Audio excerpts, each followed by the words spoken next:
What is up, guys? Brittany here, back for another video. And I got these Beats headphones, the Solo 4s, for Christmas.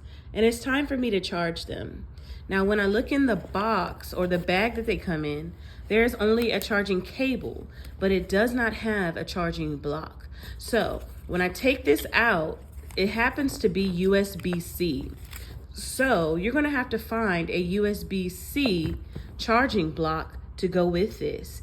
And I wanna show you that the iPhone charging block is actually perfect for these types of cables. And so I'm gonna put this in here, I'm gonna charge it, and I'm gonna show you how to do so as well. All right, so as you can see, I have one end of the charging cable in the block, and then the other end will go right here in the Beats headphones. And so I put it in like so, and then you plug them up, and that's how you charge it, guys.